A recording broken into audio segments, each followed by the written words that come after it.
E a graça e a paz de nosso Senhor e Salvador Jesus Cristo seja com todos vós, irmãos, hoje e para todos sempre. Amém. Este canal foi aberto pelo Senhor Deus, nosso Pai Celestial, para irmos por todo o mundo, pregarmos o Evangelho do Reino dos Céus a toda criatura, para que quem crer e for batizado seja salvo, mas também para te incentivar a reunir a sua família e no conforto do seu lar e estudar a Bíblia Sagrada enquanto ela está acessível, enquanto ela está à nossa disposição, porque, meus queridos irmãos, tudo prenuncia que nós precisamos estar não só avisados, mas principalmente preparados, porque não sabemos exatamente quando ou o que está para acontecer. É por isso que nós vamos ter hoje um texto no Evangelho de Marcos, capítulo 12. Evangelho de Marcos, capítulo 12. E assim está escrito: Depois entrou Jesus a falar-lhes por parábola. Um homem plantou uma vinha, cercou-a de uma sebe, construiu um lagar, edificou uma torre, arrendou-a a uns lavradores e ausentou-se do país. No tempo da colheita, enviou um servo aos lavradores para que recebesse deles dos frutos da vinha. Eles, porém, o agarraram, espancaram e o despacharam vazio. De novo, lhes enviou outro servo, e eles o esbordoaram na cabeça e o insultaram. Ainda outro lhes mandou, e a este mataram. Muitos outros lhes enviou, dos quais espancaram uns e mataram outros. Restava-lhe ainda um, seu filho amado. A este lhes enviou, por fim, dizendo: Respeitarão a meu filho.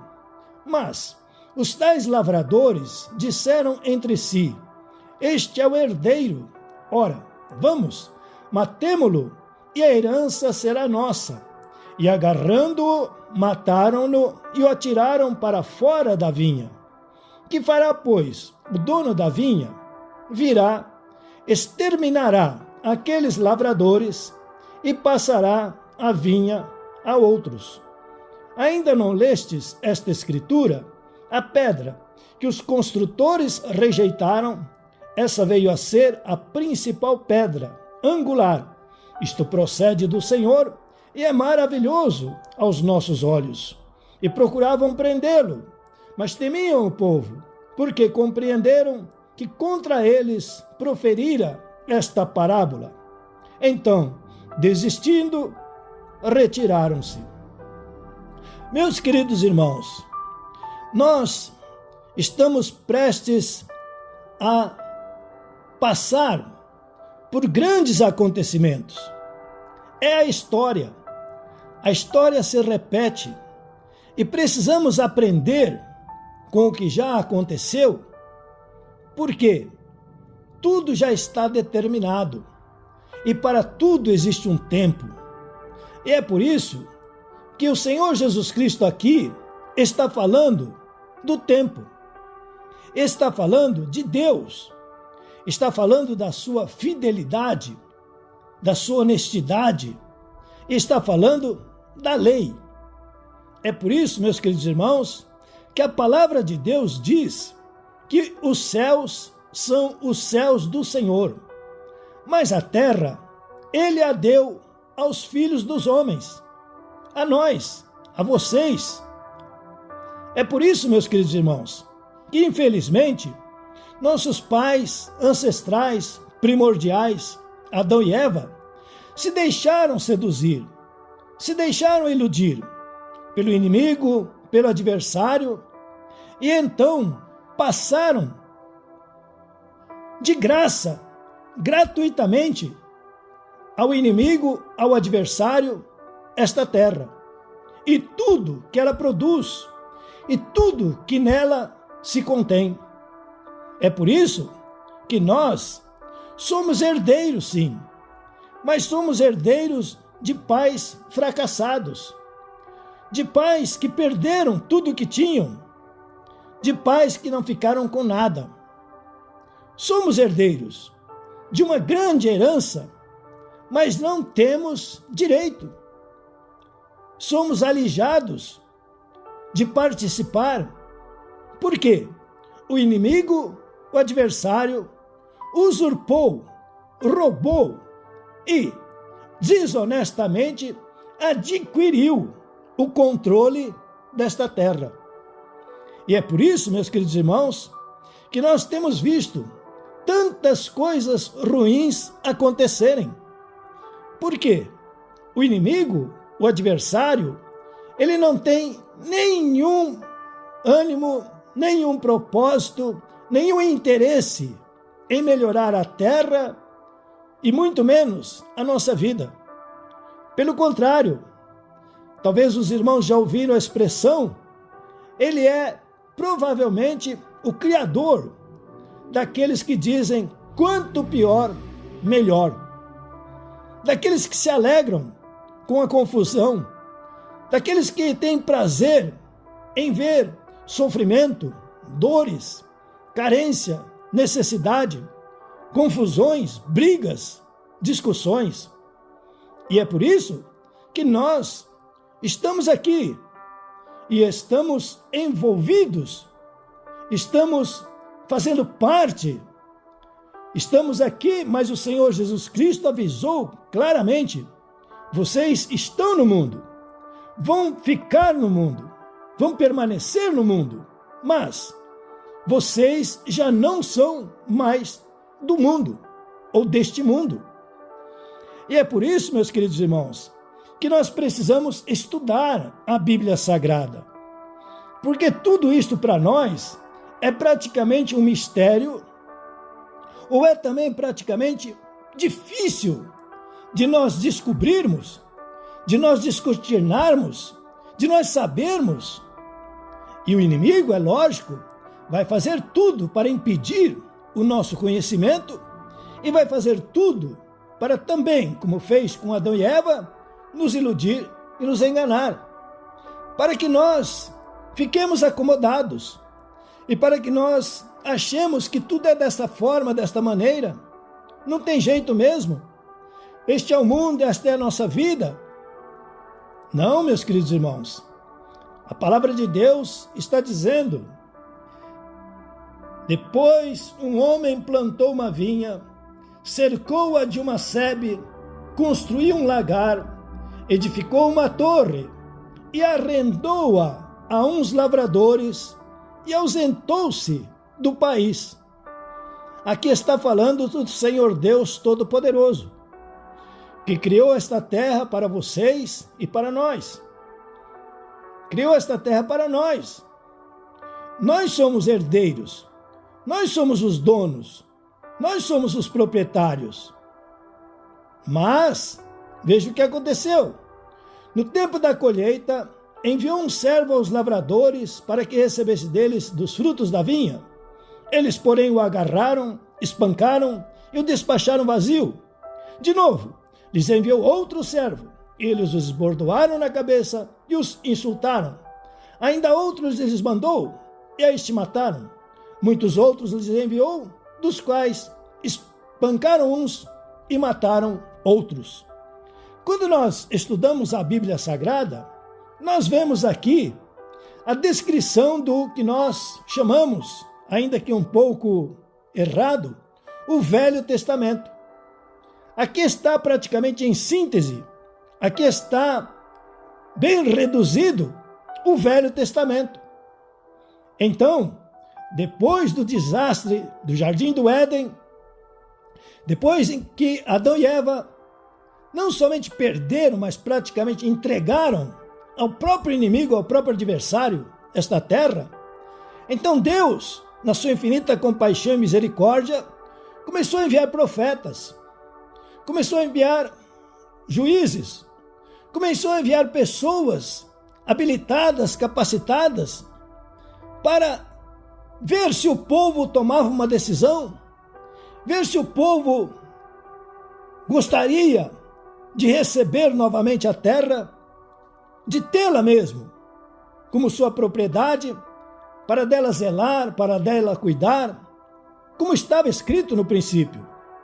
Mas, insuflados, iludidos pelo inimigo, pelo adversário, fizeram pouco caso. E aqui o pior, e agarraram, espancaram, despassaram vazios, esbordoaram na cabeça, insultaram e alguns até mataram. Termina aqui dizendo, espancaram uns e mataram outros. Meus queridos irmãos, quando nós rejeitamos a Bíblia Sagrada, quando nós não fazemos caso da Sagrada Escritura, quando nós não temos a Bíblia Sagrada em alta conta e estudamos e de uma forma muito carinhosa, nós exortamos nossos filhos a estudar a Bíblia Sagrada, estamos sim, como esses daqui, ou como aqueles do passado, sendo iludidos e enganados pelo inimigo. Porque ao invés de nós decretarmos a falência do inimigo, ao invés de nós assumirmos o controle, nós nos deixamos controlar pelas circunstâncias, pelas aparências, nos acomodamos, nos dobramos e não usamos a fé. Por quê? Para que nós possamos ter esta terra de volta, é necessário fé. É para isto, ou este é um dos motivos, de existir a fé. E é por isso que a Bíblia diz que nós precisamos de fé para agradar a Deus. E a fé só vem estudando a Bíblia Sagrada. A fé só vem de ouvir, mas ouvir incessantemente, até que a palavra de Deus consiga penetrar em nosso coração, em nosso íntimo. E é por isso que depois está escrito, restava-lhe ainda um, seu filho amado. A este lhes enviou por fim, dizendo, respeitarão a meu filho. Mas os tais lavradores disseram entre si, este é o herdeiro. Ora, vamos, matemo-lo, e a herança será nossa. E agarrando-o, mataram-no e o atiraram para fora da vinha. Agora, que fará, pois, o dono da vinha? Sim, virá, exterminará aqueles lavradores e passará a vinha a outros. Aí está, meus queridos irmãos, a síntese, o resumo do Novo Testamento. O Senhor Jesus Cristo veio como Filho de Deus, mas o inimigo, o adversário, seus asseclas, a sua quadrilha, a sua gangue, aqueles que o seguem, tiveram sim esta grande ideia. Disseram, este é o herdeiro. Ora, vamos, matemo-lo e a herança será nossa. E fizeram isto. Mas, aí que está o mas, Deus é Deus. Quem pode lutar, pelejar contra Deus?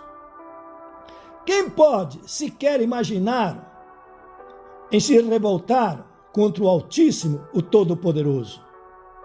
Então, na morte do seu próprio filho, do herdeiro, no derramar do sangue de Jesus Cristo, estava a minha e a sua, a nossa redenção. O que isso significa? O direito de termos de volta esta propriedade, este território, esta terra. E é por isso, meus queridos irmãos, que quando nós aceitamos a Jesus Cristo como Senhor e Salvador, nós entramos no reino de Deus, no reino dos céus. E é nos dado então poder, domínio, autoridade, governo. E nós podemos sim, usando a Bíblia Sagrada, ter uma vida, como disse o Senhor Jesus Cristo, uma vida abundante. Que Deus nos abençoe e que nós tomemos partido, que nós, o mais breve possível, tenhamos essa decisão de estudar com a família, nossa casa, a Bíblia Sagrada e declarar, determinar o que está escrito para que estas promessas finalmente se cumpram em nossas vidas.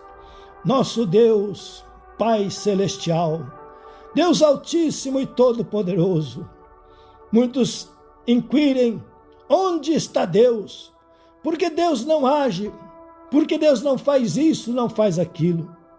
Mas o Senhor é o Criador onipotente mais honesto que poderia existir. O Senhor é de tal honestidade, de tal fidelidade, de tal limpeza, de tal pureza, de tal santidade, que por isso não podemos nem nos chegar perto. É por isso, meu Deus, que o Senhor determinou leis, e estas leis terão que ser cumpridas. Mas, finalmente está chegando a hora, o momento, e aqui está escrito a palavra arrendamento. Estamos no fim do contrato, estamos no fim do tempo determinado, estamos no começo do acerto de contas. As coisas já estão acontecendo, muitas coisas estão acontecendo ao mesmo tempo por toda a face da terra. Existe uma balbúrdia, existe um murmúrio, e existe principalmente no ar aquela expectativa de que algo está por acontecer, algo muito grande está por ocorrer. E é isto, meu Deus, a chegada do teu reino em glória, em majestade, em santidade, em poder, para que aqueles que creem em Jesus Cristo e o aceitam como Senhor e Salvador possam finalmente sair da situação de escravos e possam ser senhores, possam sair da miséria, da necessidade, da doença, da enfermidade e possam sim ter vida, mas uma vida agradável, uma vida amena e até mesmo uma vida próspera. É por isso, Senhor Jesus, que nós te agradecemos de todo o coração pelo que fizeste por cada um de nós e pelo que estás oferecendo agora, a tua própria palavra, porque nela está a tua vida e nela está a tua promessa. E se nós crermos, se nós confiarmos, se nós colocarmos na tua palavra a fé, mesmo que seja do tamanho de um grãozinho de mostarda, com certeza nossa vida será totalmente mudada, transformada, e o melhor, será assim muito, mas muito abençoada. Então, em nome do Senhor Jesus Cristo, nós não aceitamos mais mentiras, não aceitamos mais espíritos que venham somente causar confusão, não aceitamos mais de forma alguma esses espíritos mentirosos, esses espíritos que defraudam, esses espíritos que só causam confusão, mas em nome de Jesus Cristo nós amarramos este valente, acorrentamos este valente agora no final do arrendamento, e nós cremos que a justiça está por ser feita, e nós acreditamos que as promessas do Senhor vão se cumprir em nossas vidas. Então, em nome do Senhor Jesus Cristo, pelo poder do nome de Jesus, comece a haver agora a mudança, a transformação, a cura, a saúde, a libertação do vício. Em nome do Senhor Jesus Cristo, que o cego enxergue, que o surdo ouça, que o mudo fale, que o paralítico ande, e que em nome do Senhor Jesus Cristo o coxo salte de gozo e de alegria, que o doente saia curado da cama, que o enfermo saia curado do leito, e que agora o coração bata forte, o coração bata com força agora, levando o sangue de Jesus pelas veias, pelas artérias, pelos vasos, limpando pulmões, limpando fígado, limpando rins, em nome do Senhor Jesus Cristo, restaurando os ossos da coluna, ossos secos, recebam o espírito de vida agora, sejam mudados, transformados, desapareça o desvio, o bico de papagaio, e em nome do Senhor Jesus Cristo, a glória de Deus é Shekinah, se manifeste no cérebro agora, saia Alzheimer, saia esquecimento, saia pânico, saia loucura, saia angústia, saia agonia, desespero, vai embora, em nome do Senhor Jesus Cristo, e volte a lembrança, a memória, volte agora as ideias, os pensamentos sejam agora bem conectados e estejam bem claros, bem limpos, e vocês comecem a prosperar, a progredir, abram seus próprios negócios, sejam patrões, proprietários, em nome do Senhor Jesus Cristo, que haja fé, a fé para progredir, a fé para prosperar, a fé para deixar esse inimigo, esse adversário envergonhado por saber que agora ele não manda mais, ele não comanda mais, mas ele está prestes a entregar totalmente, completamente, porque o reino de Deus está em nós. Então, em nome do Senhor Jesus Cristo, que os milagres comecem a acontecer, em nome do Senhor Jesus Cristo. Amém e amém. Por favor, inscreva-se, dê o like, aperte o sininho, distribua nas suas redes esta poderosa palavra do Deus Altíssimo, faça comentários. Com certeza, nosso bom Deus, nosso Pai Celestial, continuará vos abençoando poderosamente. Recebam a bênção sacerdotal. O Senhor te abençoe e te guarde. O Senhor faça resplandecer o rosto sobre ti e tenha misericórdia de ti. O Senhor sobre ti levante o rosto e te dê a paz. Deus te abençoe poderosamente, meu querido irmão. Deus te abençoe poderosamente, minha querida irmã. Em nome de nosso Senhor e Salvador Jesus Cristo. Amém e amém.